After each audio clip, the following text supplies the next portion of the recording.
రేవంత్ రెడ్డి ప్రభుత్వం కేటీఆర్ ను అరెస్ట్ చేయనున్నారా? నిజానికి రేవంత్ రెడ్డి ప్రభుత్వం అంతటి ధైర్యం చేస్తుందా? ఒక రకంగా కేటీఆర్ ను అరెస్ట్ చేస్తే రాజకీయంగా ఒక పెద్ద అడుగు వేసినట్టే. ఫార్ములా ఈ కార్ రేసుకు సంబంధించి ఇప్పటికే కేటీఆర్ పై కేసు నమోదైంది. ఆ విచారణ కూడా జరుగుతుంది.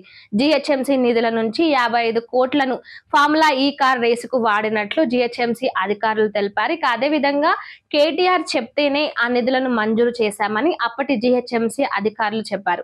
ఇక ఈ విచారణ మరింత వేగవంతం చేసి ఈ కేసుకు సంబంధించి కేటీఆర్ ను ప్రాసిక్యూట్ చేసేందుకు గవర్నర్ కూడా అంగీకారం తెలిపారు. ఇక మరి ఈ కేసులో కేటీఆర్ పాత్ర ఏ మేరకు ఉందనేది నిర్ధారణ అవుతే కేటీఆర్ జైలుకు వెళ్లడం ఖాయమనే వార్తలు వినిపిస్తున్నాయి. నిజానికి కేటీఆర్ జైలుకు వెళ్తారా లేదా అన్న దానిపై ఇప్పటికీ అనేక ప్రశ్నలు వినిపిస్తున్నాయి. ఒకవేళ కేటీఆర్ జైలుకు వెళ్తే ఏ విధంగా ఉంటుంది? ఇప్పటికే కేటీఆర్ ఈ అంశం గురించి గతంలో మాట్లాడుతూ మహా అయితే ఏముంది, రేవంత్ రెడ్డి ప్రభుత్వం అరెస్ట్ చేస్తుంది, ఆ తర్వాత జైల్లో కూడు తిని కాసింత వెయిట్ లాస్ అవుతానంటూ చాలా తేలికగా మాట్లాడారు. అంటే కేటీఆర్ అరెస్ట్ అవుతారనే దానిపై ఆయన కూడా మానసికంగా సిద్ధంగానే ఉన్నట్లు తెలుస్తుంది. అంటే ఈ కేసులో అరెస్ట్ అయితే అవుతా లేదంటే లేదు, ఏముంది అంత పెద్దగా చర్చించుకోవాల్సిన అవసరం లేదన్నట్టు కేటీఆర్ మాటలు తెలుపుతున్నాయి. అయితే ఎందుకు ఈ విధంగా కేటీఆర్ ఇలా నిర్ణయం తీసుకున్నాడంటే, ఈ విధంగా అరెస్ట్ అయితే అవ్వచ్చు అనే ఒక అభిప్రాయంతో ఉన్నాడంటే దానికి కూడా కొన్ని కారణాలు ఉన్నాయి. అంటే గతంలో రేవంత్ రెడ్డిని బీఆర్ఎస్ ప్రభుత్వం అధికారంలో ఉన్నప్పుడు రేవంత్ రెడ్డిని అరెస్ట్ చేయడం, ఆ తర్వాత జైలుకు పంపించడం, మళ్ళీ ప్రతిసారి కూడా ప్రతి చిన్న వ్యవహారానికి కూడా ఇటు రేవంత్ రెడ్డిపై కేసులు బనాయించడం, వీటన్నిటినీ కూడా ఇప్పుడు కక్షపూరిత రాజకీయాలు చేసే విధంగా రేవంత్ రెడ్డి అరెస్ట్ చేయనున్నారు కేటీఆర్ అనేది ప్రజల్లోకి వెళ్ళకూడదు. అలా వెళ్లకుండా ఉండాలంటే ఫార్ములా ఈ కార్ రేసుకు సంబంధించి కేటీఆర్ తప్పు చేశాడు కాబట్టి కేటీఆర్ ను అరెస్ట్ చేశాడు అనేది ప్రజల్లోకి వెళ్ళాలి. అంటే అధికారంలో ఉన్న పార్టీ ఎవరినైనా అరెస్ట్ చేయొచ్చు, కానీ అలా అధికారంలో ఉన్న పార్టీ ఎవరినైనా ఆధారాలు లేకుండా అరెస్ట్ చేస్తే చివరికి ఎలాంటి గతి పడుతుందో మనం ఆంధ్రప్రదేశ్ చంద్రబాబు నాయుడును అరెస్ట్ చేసినప్పుడు అక్కడ చూసాము. చంద్రబాబు నాయుడును ఎలాంటి ఆధారాలు లేకుండా వైసీపీ ప్రభుత్వం అరెస్ట్ చేసింది. ఆ తర్వాత ఆంధ్రప్రదేశ్ రాజకీయాల్లో ఎన్ని మలుపులు తిరిగాయో, చివరికి ఆ పార్టీ ఏ విధంగా ఓటమి పాలైందో మనం చూస్తున్నాము. సో అలాంటి అలాంటి సిచ్యువేషన్ మళ్ళీ రిపీట్ కాకుండా ఉండాలంటే ఇటు కేటీఆర్ చేసిన తప్పు వల్లనే జైలుకు వెళ్ళాడనేది ప్రజల్లో క్లియర్ కట్ గా ఈ ఇన్ఫర్మేషన్ వెళ్ళాలి. అంటే ఇక్కడ కోర్టులను లీగల్ గా కన్విన్స్ చేయొచ్చు, కానీ ప్రజలను మాత్రం లాజికల్ గా రాజకీయంగా కన్విన్స్ చేయాలి. కోర్టులను కన్విన్స్ చేయడం కంటే ప్రజలను కన్విన్స్ చేయడమే ఇంపార్టెంట్. ఒకరిని అరెస్ట్ చేస్తున్నామంటే వాళ్ళు తప్పు చేసినందుకే అరెస్ట్ అయ్యారు అనేది క్లియర్ కట్ గా అర్థం కావాలి.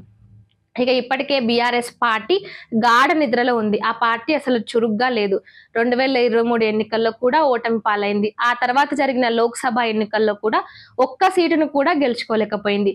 ఇక సిట్టింగ్ స్థానాలు సైతం కోల్పోతూనే ఉంది. ఇటు ఉప ఎన్నికల్లో రీసెంట్ గా జరిగిన జూబ్లీ హిల్స్ ఉప ఎన్నికల్లో కూడా బీఆర్ఎస్ పార్టీ ఓడిపోయింది. ఎన్నో హోప్స్ పెట్టుకున్నప్పటికీ బీఆర్ఎస్ పార్టీ ఓటమి పాలైంది. ఇక బీఆర్ఎస్ పార్టీ అధినేత అయిన కేసీఆర్ ఇప్పటి వరకు బయటికి రావడం లేదు. అంటే మొన్న జరిగిన జూబ్లీ హిల్స్ ఉప ఎన్నికలు ఎంత హోరాహోరీగా జరిగాయో మనందరికీ తెలుసు. అలాంటి ఉప ఎన్నికల్లో కూడా ఒక్కసారైనా, అంటే ఒక్క బహిరంగ సభకైనా కేసీఆర్ రాలేదు. అసలు కేసీఆర్ కి ఏమైనట్టు, అసలు ఆయనకి ఏమైంది, ఆయన ఆరోగ్య పరిస్థితి ఏ విధంగా ఉంది, ఈ అంశాలన్నిటినీ చాలా సీక్రెట్ గా ఉంచుతున్నారు. ఇంకో పక్క చూసుకున్నట్లయితే కవిత పార్టీల నుంచి బయటికి రావడం, ఆ తర్వాత సొంత పార్టీని వ్యతిరేకిస్తూ, తండ్రిని వ్యతిరేకిస్తూ, ముఖ్యంగా అన్నను హరీష్ రావుని వ్యతిరేకిస్తూ మాట్లాడడం, ఆ పార్టీలో ఉన్న ఒక్కొక్కరి గురించి బయట పెడుతూ వారి చిట్టాలన్నీ బయట పెడుతుంది. ఈ విధంగా చూసుకుంటే ఇటు రాజకీయ పరంగా బీఆర్ఎస్ పార్టీ అంతంత మాత్రంగానే ఉంది, ఇటు కుటుంబ పరంగా కూడా అంతంత మాత్రాన్ని ఉంది. ఈ సమయంలో కేటీఆర్ ను అరెస్ట్ చేస్తే ఇటు రేవంత్ రెడ్డికి ప్లస్ అవ్వచ్చు, మైనస్ అవ్వచ్చు. ప్లస్ ఏ విధంగా అవుతుందనే దాన్ని పక్కన పెడితే ఎక్కువగా మైనస్ అయ్యే అవకాశం ఉంటుంది. ఎందుకంటే తండ్రి చూస్తేనేమో రాజకీయాలకు దూరంగా ఉంటూ వస్తున్నాడు, చెల్లేమో పార్టీనే వదిలిపెట్టి బయటకు వెళ్ళింది. ఇక ఇప్పుడు కేటీఆర్ ను అరెస్ట్ చేస్తే కావాలని ముందుకే బీఆర్ఎస్ పార్టీ సింపతిని గెయిన్ చేసుకొని సింపతిని ఉపయోగించుకోవడంలో ఆరితేరిన పార్టీ. ఇక ఈ విషయాన్ని ఇటు ఒకవేళ ఇప్పుడు కేటీఆర్ ను అరెస్ట్ చేస్తే సింపతి పరంగా బీఆర్ఎస్ పార్టీ మరింత బలోపేతమయ్యే అవకాశం ఉంటుంది. అదేవిధంగా రేవంత్ రెడ్డి మైనస్ అయ్యే అవకాశం కూడా ఉంటుంది. ఇంకో రకంగా రేవంత్ రెడ్డికి ఏ విధంగా ప్లస్ అవుతుందంటే, ఒక పక్క చూస్తే ఇంకో రకంగా చూసుకుంటే బీఆర్ఎస్ పార్టీకి సంబంధించి కేసీఆర్ దూరంగా ఉంటూ వస్తున్నాడు. చెల్లి కూడా పార్టీకి దూరంగా ఉంటూ వస్తుంది. ఇక కేటీఆర్ తప్పు చేశాడు కాబట్టి అరెస్ట్ చేశారు అని ఈ విధంగా ప్రజల్లోకి వెళ్తే ఇటు రేవంత్ రెడ్డియే ప్లస్ అయ్యే అవకాశం ఉంటుంది. ఇక ఏదేమైనప్పటికీ కేటీఆర్ ను అరెస్ట్ చేస్తే అటు ప్లస్ అయినా అవ్వచ్చు, మైనస్ అవైనా అవ్వచ్చు. ముఖ్యంగా ఇటు రాజకీయాల్లో కీలక అడుగులు పడతాయని అనుకోవాలి. మరి కేటీఆర్ ను రేవంత్ రెడ్డి ప్రభుత్వం అరెస్ట్ చేస్తుందా లేదా అనేది వేచి చూడాలి.